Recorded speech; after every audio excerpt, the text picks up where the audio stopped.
قرآن مجید اللہ تعالیٰ کی کتاب ہے اور یہ کتاب قیامت تک کے لیے ہے۔ اس لیے قرآن مجید میں جو مضامین آئے ہیں ان کا تعلق ایمانیات سے ہو، انبیاء کے قصے اور واقعات سے ہو، عملی زندگی کے احکام سے ہو یا کائنات کے حقائق سے ہو، وہ سب کے سب قیامت تک کے لیے نشان راہ ہے۔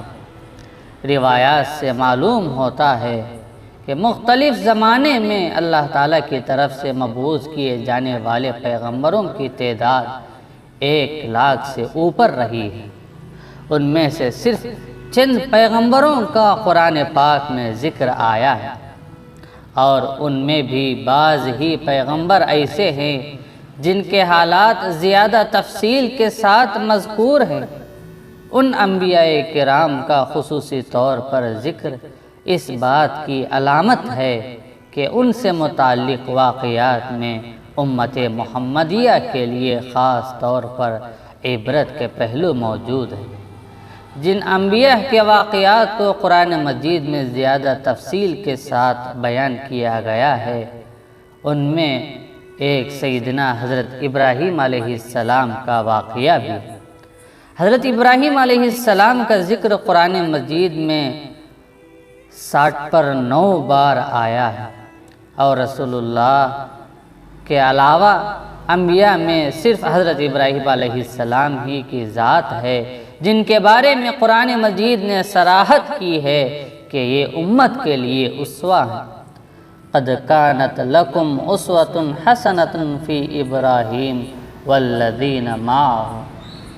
گویا یہ اس بات کا اشارہ ہے کہ مسلمان مستقبل میں جن حالات سے دوچار ہوں گے ان میں حضرت ابراہیم علیہ السلام کی زندگی ایک نقش راہ کا درجہ رکھے گی، اور اس سے رہنمائی حاصل کرنے میں اس امت کی فلاح اور کامیابی ہے۔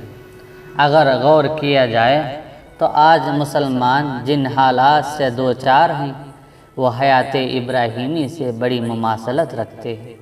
آج پوری دنیا میں مسلمانوں سے مطالبہ کیا جا رہا ہے کہ وہ اللہ اور رسول کے احکام کے بجائے قومی روایات پر عمل کرے اور اپنے آپ کو اس تہذیب کے سانچے میں ڈھالیں جو آج پوری دنیا پر اپنا غاصبانہ قبضہ جمانا چاہ رہی ہے، اور اس میں مسلمانوں کے سوا اور کسی کی مزاحمت درپیش نہیں ہے۔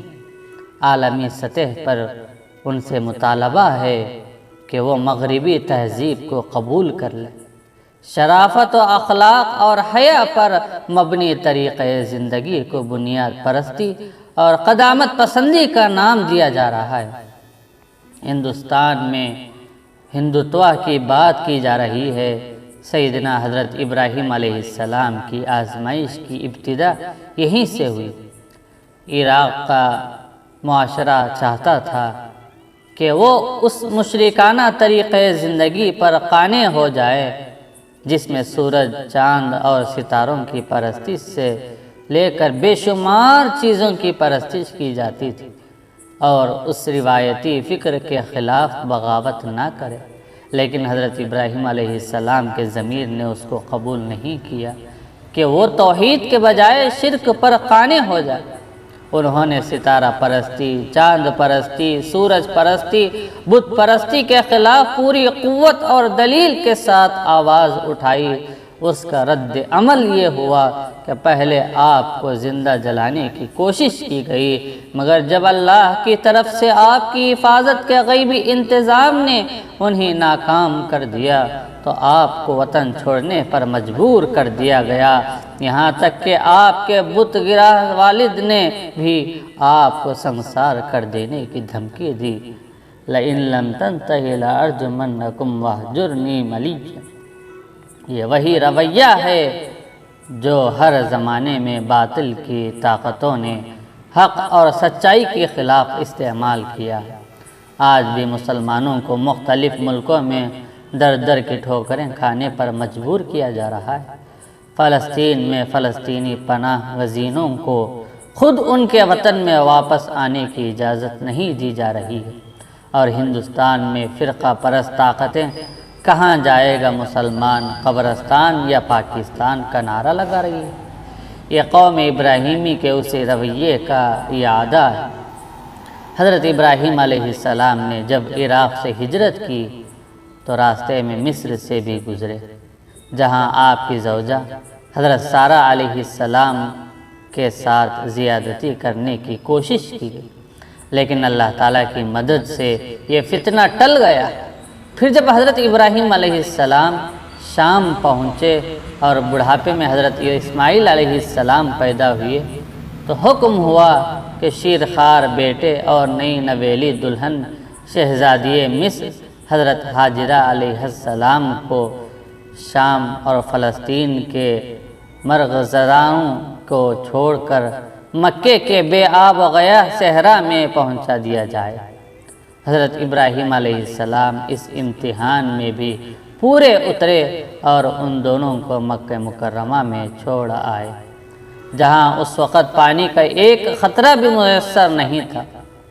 مکے میں حضرت اسماعیل علیہ السلام کی پرورش ہوئی، اور جب انہوں نے جوانی کی دہلیز پر قدم رکھا تو اللہ تعالیٰ کی طرف سے ایک اور امتحان ہوا، جو آخری امتحان تھا کہ اللہ کی رضا کے لیے حضرت ابراہیم علیہ السلام کو بھینٹ چڑھا دیا جائے۔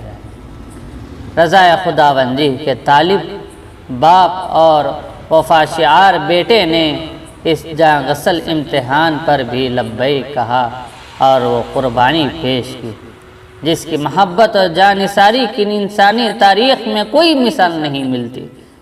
اے دل تمام نفع ہے سودائے عشق میں، ایک جان کا زیاں ہے سوائے زیاں کے ہی۔ یہ بات ظاہر ہے کہ اللہ تعالیٰ قادر مطلق ہے۔ اگر اللہ تعالیٰ چاہتے تو حضرت ابراہیم علیہ السلام کو ان آزمائشوں سے گزارے بغیر بھی وہ مقاصد حاصل ہو جاتے جو مقصود تھے، لیکن ایسا نہیں ہوا۔ آپ کو ابتلاؤں اور آزمائشوں کا سفر طے کرنا پڑا۔ یہی بات رسول اللہ صلی اللہ علیہ وسلم کی زندگی میں بھی ملتی ہے، اور یہ وہ حقیقت ہے جس کی طرف قرآن مجید نے واضح طور پر اشارہ کیا ہے۔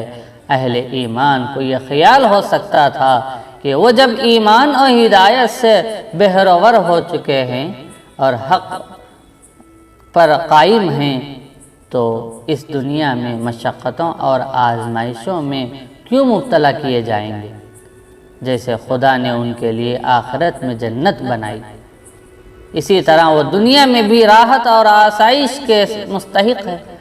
اللہ تعالیٰ نے اس غلط فہمی کو دور کرنے کے لیے نہایت تاکید کے ساتھ فرمایا، ہم تم لوگوں کو خوف، مال اور جان اور پھلوں کے نقصان سے کچھ ضرور آزمائیں گے، لیکن اس سلسلے میں آپ صبر کرنے والوں کو خوشخبری سنا دیں، جن کا حال یہ ہے کہ جب ان پر کوئی مصیبت آتی ہے تو کہتے ہیں ہم اللہ ہی کے لیے ہیں اور ہمیں اللہ ہی کی طرف واپس ہونا۔ اس آیت میں صحابہ رضی اللہ عنہم سے خطاب ہے، جن کا ایمان بعد میں آنے والی امت سے یقیناً بڑھا ہوا تھا، لیکن اللہ تعالیٰ نے یہ نہیں فرمایا کہ تمہارے لیے پھولوں کی سیج بچھے گی، بلکہ پوری قوت کے ساتھ فرمایا گیا کہ ہم تمہیں ضرور ہی ابتلاؤں اور آزمائشوں کی بھٹی میں تپائیں گے۔ یہ آزمائش بھوک اور فاقہ مستی کی بھی ہوگی، یعنی معاشی ناکے بندی ہوگی، ملازمت کے دروازے بند کیے جائیں گے، تعلیمی پسماندگی سے بھی دوچار کیا جائے گا، کیونکہ یہ پسماندگی انسان کو معاشی زوال اور انحطاط تک لے جاتی ہے۔ خوف و دہشت بھی آزمایا جائے گا، حکومتوں کا خوف، انٹیلیجنس اور پولیس کا خوف، ظالمانہ قوانین کا خوف، انسانی حقوق سے محروم کیے جانے کا خوف، غرض طرح طرح کے خوف و دہشت سے مسلمانوں کو گزرنا پڑے گا۔ مال کا نقصان بھی برداشت کرنا ہوگا، تجارتوں اور کاروباروں پر حملے بھی ہوں گے، جان کا نقصان بھی اٹھانا ہوگا اور مسلمانوں کے خون کی ارزانی ہوگی، پھل کا بھی نقصان ہوگا۔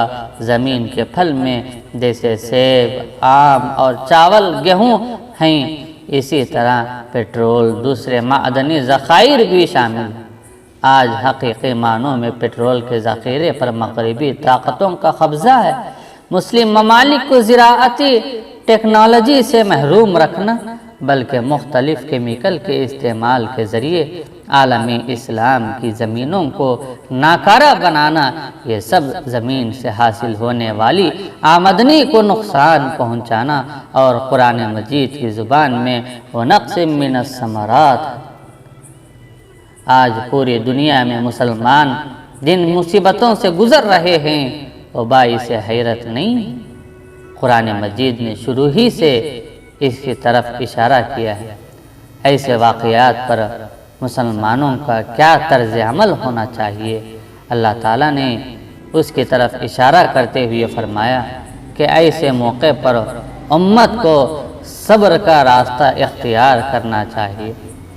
صبر سے مراد ثابت قدمی ہے،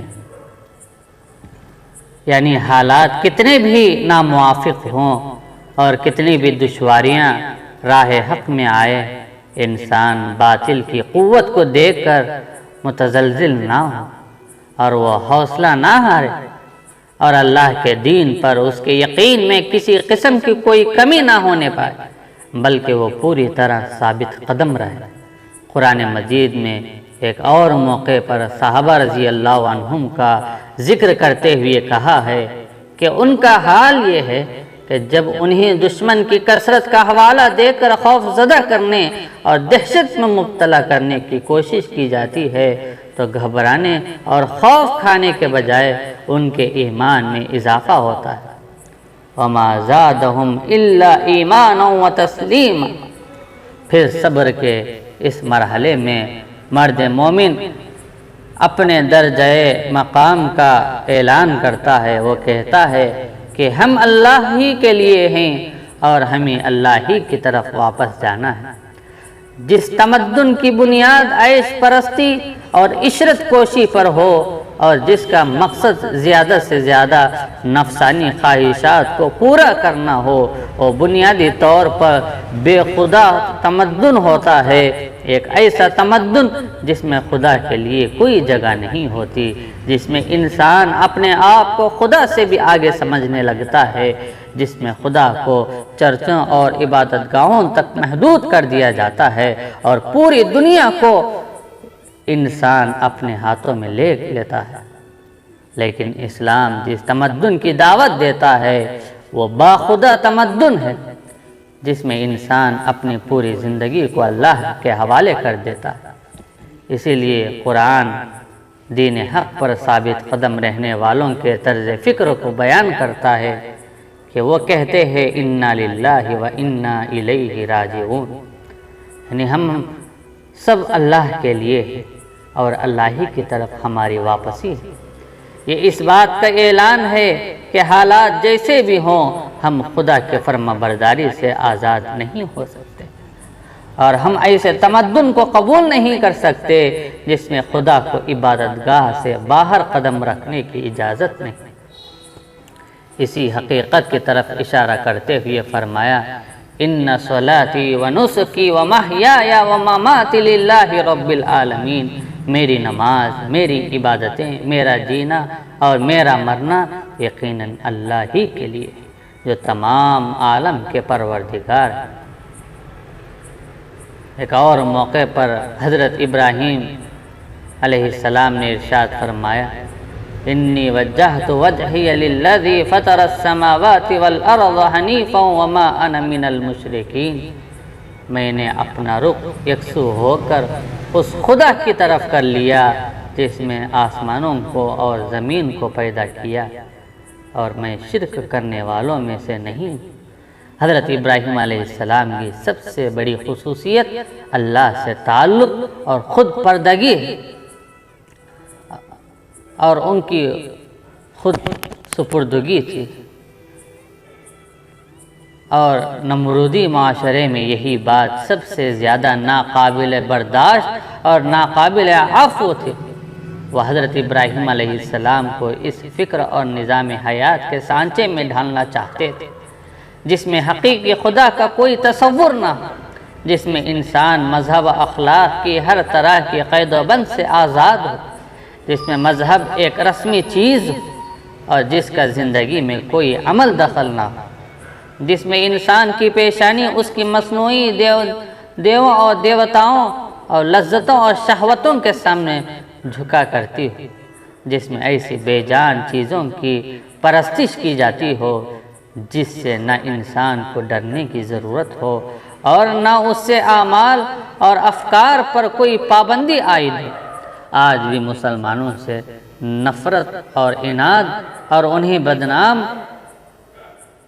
کے سوا بدنام کرنے والوں نے بدنام کرنے کی کوششوں کا اصل سبب یہی ہے کہ جس گھر میں سب لوگ بے لباس ہیں، یہ مذہب اور خدا پرستی کا لباس کیوں پہنے ہوئے؟